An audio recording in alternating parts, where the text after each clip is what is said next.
Thanks. Hi, everybody. Happy October. I know it's Happy Tuesday. Happy October. So I'm so excited to be here. You have made a good decision by coming.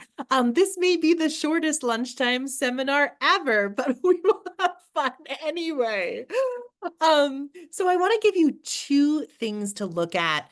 I'll do like a short presentation and then we'll all get together for discussion.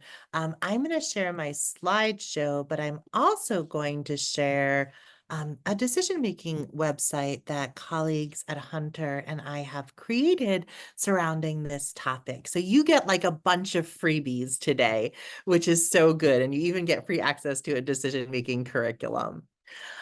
So a bunch of colleagues and I got a grant 2 years ago from the Developmental Disabilities Planning Council to create a decision-making curriculum for students in P12. And we did extend that because we felt like, okay, like not only kids and teens needed to work on decision-making, but adults do too. And so we did extend that to a pre-college curriculum and a college curriculum as well. So I don't know about you guys, but as an adult, I make decisions and I don't really think about the process.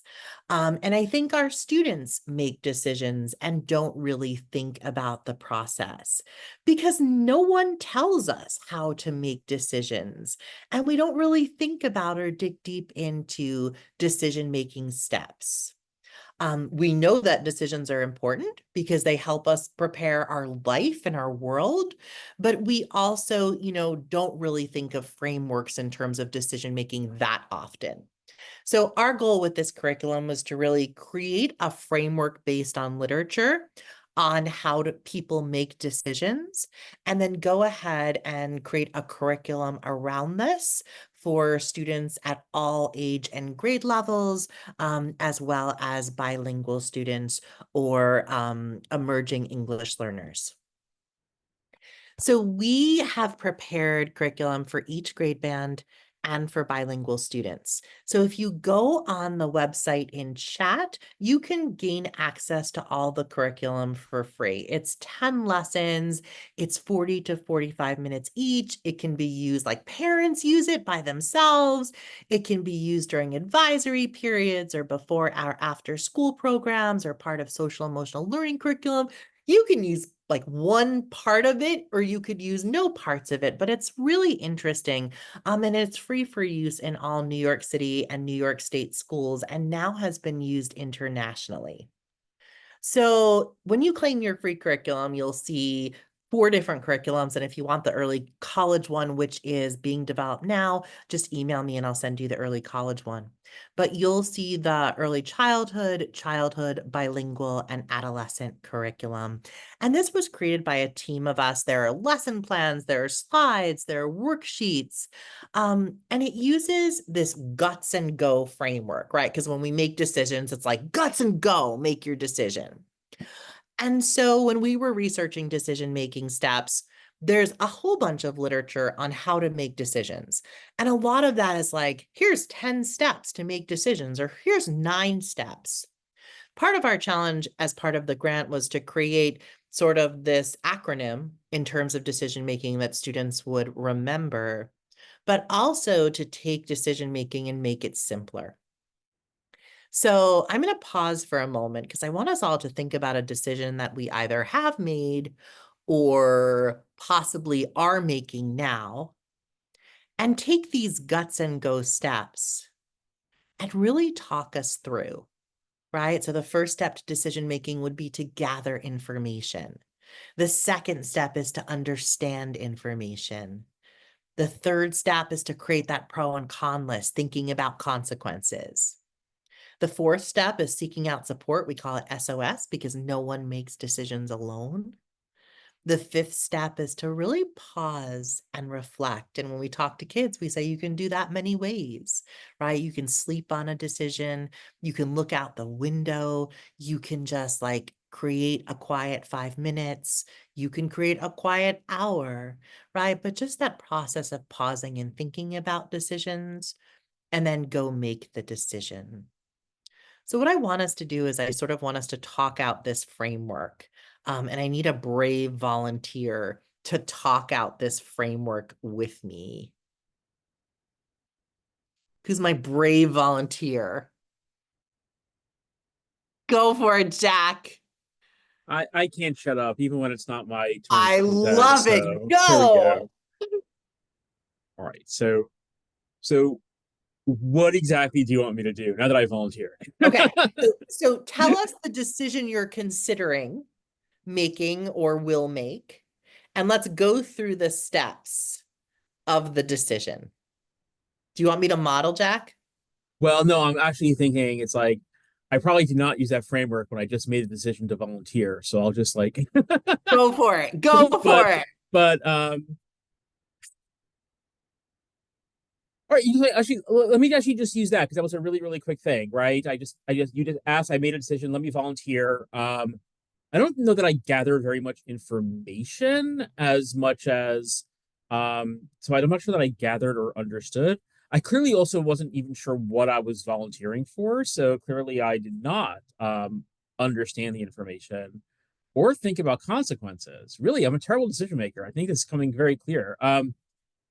Nor did I seek out support until after I made this decision. So what the hell? What did I do this for? Everyone, please don't be like me. Um, this was like sort of a spur of the moment thing. But I guess that's what people do sometimes is they do those kind of spur of the moment. Um, if I'm being less jokey about this, I've been to a lot of these lunchtime seminars and I've been in presentations, Gina, with you, co-presented, but been in the audience with you. So part of that is like for my information, even briefly, is like knowing Gina's not going to make me do something terrible and stupid. Um, right? Or make me feel self-conscious about what I'm doing.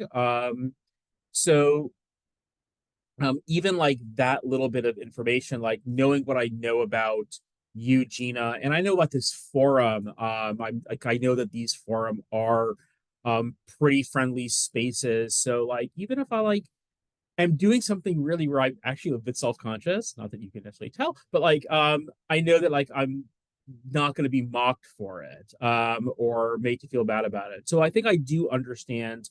Um, there was a bit of like very brief information gathering and certainly thinking about potential negative consequences, like what could I lose by volunteering, which is really my I know myself, I like to talk, but I also knew that there was like nothing bad would happen to me. There was like minimal negative consequences.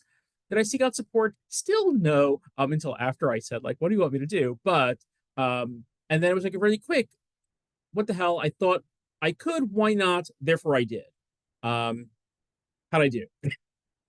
So good. So good, Jack, because really like we talk so good because we talk about, right? We talk about like quick choices and we always snap when we're talking to like kids and teens, right? You make a quick choice most times, right? When you think of lunch, do you make a quick choice or like a more considered decision? Really depends on how hungry I am, but This is yeah. true. This is true. And like talking this out, right? Oh, I love that we got a chat too. Do you make a quick, yeah, real talk, seriously, right? So a lot of this is like really figuring out whether we've made a quick choice or a more conscious decision and thinking about these steps. And now that I know these steps, like you, Jack, like I think about them all the time. So like I had to figure out whether to get spark plugs for my car. And I didn't even really understand what a spark plug was, which is really embarrassing as a car owner. Um, but right in that case, you have to gather the decision, gather information. And then I went to my mechanic and I started like understanding information. What is a spark plug? How much is this going to cost me? Why do I have to get it on my 7-year-old car? And then I had to think about the consequences. Do I get this or do I wait till my car stops in the middle of the FDR? And it was sort of like an easy choice, right? Knowing that no one makes decisions alone. And I love telling people this. I tell my students this all the time. When you make a considered decision, you are not in a bubble, right? No one makes decisions alone. And to know who to seek out support to seek out support is an important part of making a decision. And to share, I love that Jack and I are going to talk about a different topic in a while. And I literally said, Jack, I need support here, right? Like I need support. But we do this all the time naturally. Pausing and reflecting is a really important part of making a decision. It allows us time and space to think. And then we go and we make the decision, right? So again, like when thinking about these considered decisions, there really is this framework. And, I have all sorts of like, if you want to put this in a classroom or if you have all sorts of posters on this and things like that. But kids have really responded to that, and teachers have really responded, and professors, because we don't often think about the steps we need to take when making a decision. This has become very popular in economics, because economics is apparently the science of like behavioral decision making and money, which I've learned, right? Because all these economics teachers kept coming up to us and saying, oh, can we have this curriculum? Because like this is a good curriculum to teach that. So I really didn't see the natural tie to economics, but apparently there is. We really want you to like see the curriculum and utilize it. And so again, I'm gonna put the website in the chat if anyone's joined us late so that you have access to the curriculum, and it's just a free download. I will say, I'm going to show you the website for a second because we're super proud of it, but also because it was made and created by a student with developmental disabilities. And that student went through a decision-making process themselves in order to figure out whether they wanted to create this website. So everything on the website you see was created by a student with developmental intellectual disability, a college student. All the paintings that you see were created by high school and college students with intellectual and developmental disabilities. You see, we have these like posters, these Guts and Go posters. We're super proud of them. So feel free to like go through our website. It's so fun. And then on the second page, you can go ahead and grab our curriculum. And you can see our curriculum in action too. So we have lots of people on this team creating this sort of curriculum, but it's so fun. And again, we hope you really enjoy it and we hope you get it. And all you have to do is fill out this form on the homepage to get the curriculum. All right, so I'm going to go back because I'm going to tell you how this curriculum has spread, which is super, super cool. UDL and social emotional learning has been like a huge, huge thing in terms of education now. And our curriculum integration really integrates UDL, New York State social emotional learning standards. We talk about quick choices like the one that Jack made to participate, as well as more considered decisions. We also play a lot of like quick choice versus considered decision games. So I'll give you an example. I don't know if any of you play Would You Rather as an icebreaker in your classes. Do any of you play Would You Rather? No, no. Oh my gosh, play it as an icebreaker in your classes. It's so fun. We'll play it now. I'm going to stop the share. All right, Beach or Mountains? Go. Either unmute or chat. Beach or mountains? Where would you rather go on vacation? I love it. Stephanie's going to the beach. Quick, quick, quick. Oh, I love it. I'm going to the mountains too. Elizabeth is going to the beach. I love this. Awesome. All right. Pizza or tacos? Which one would you choose for lunch? Staying home. I'm with you. I love that. Love, love, love. Oh my gosh, we got tons of pizza. I'm going to bring you all pizza. Tacos. I love it. Okay, ready? Dog or cat? Dog or cat? Which one do you prefer as a pet? Look, I love this. Both. I'm with you with both. Oh my gosh. For those of us who have very long-haired dogs, we need that room. And then I love this. This is such a fun game. And then the last one, I usually like mention an artist. So someone could put out an artist name. I like Taylor Swift because I'm going to be here for Halloween. But give me another artist name. Who do we compare Taylor Swift to? Taylor Swift or Beyonce? Taylor Swift or Beyonce? Go. I love Beyonce. Yeah. Oh, and I love Katie Lang. Love, love, love. I love it. Can we go to, I'm going to go to a Katie Lang concert with Elizabeth. I am also a really big fan of the Indigo Girls, so I would probably pick the Indigo Girls over Taylor Swift anytime. But no one picked Taylor Swift. Do you all not love Taylor Swift? No? I'm getting like crickets on Taylor Swift. Okay. All right. This is the only place where you get crickets on Taylor Swift. But you love Beyonce more. Love it, love it, love it. Oh my gosh, amazing. So I play Would You Rather with my students all the time. We also do scenario-based sort of conversations. So one of the scenario-based conversations we've had is, again, a concert, right? Concert tickets are expensive.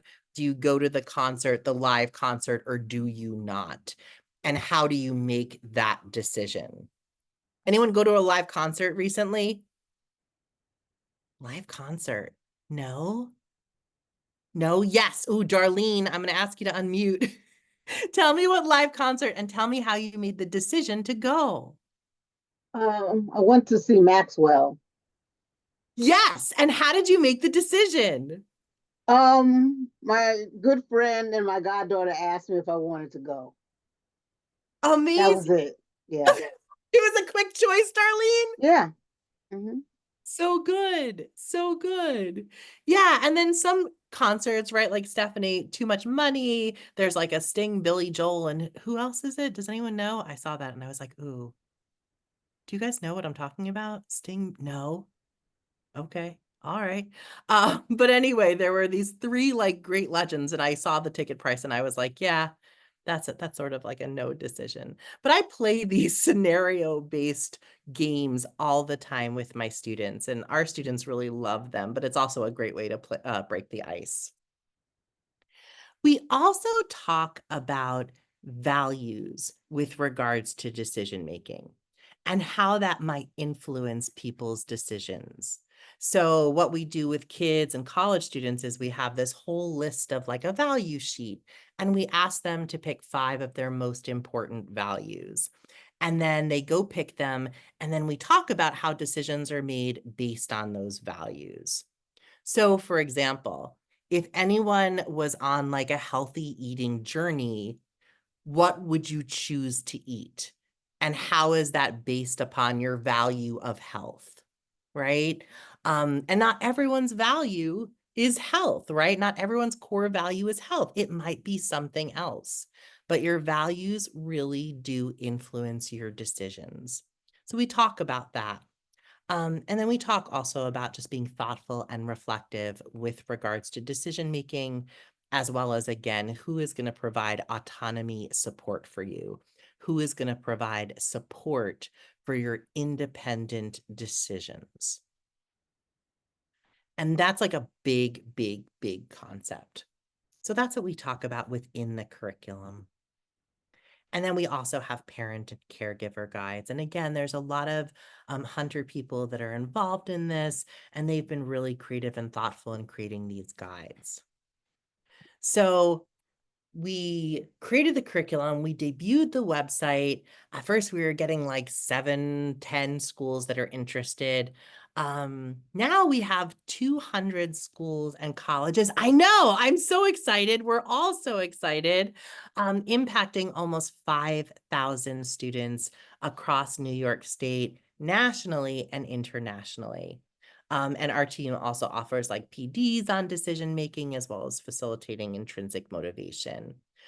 So it's really grown, and we're so excited to introduce this to the Hunter community. We're so excited for you to use either like some or parts of this in your conversations with students. And again, it's free access, so easy, easy access. So our next steps are just outreach to more schools and districts. We're always using feedback and evaluations to improve the curriculum.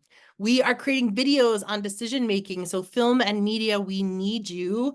And there's grant money to fund this. So if you're a film and media person, we always need film and media people. We love to be able to create our own sort of decision making films. We are providing translated materials to students. So already we have the bilingual curriculum, which is in Spanish, but we also do need to translate into Russian, Chinese, Yiddish, the 5 most popular languages in the NYC DOE. So language departments, if you're into translation, we also need you. And if you're interested just in being in our advisory council, we're always happy and interested in people wanting to be interested in this. We always have 2 advisory councils per year. And then we're also like really busy publishing articles and policy briefs on decision making. So that's my short spiel. You can like email me if you have questions. I want to know if anyone downloaded the curriculum already. You'll see like Google folders. Good. Okay. Awesome. Awesome. And if there are any questions or comments.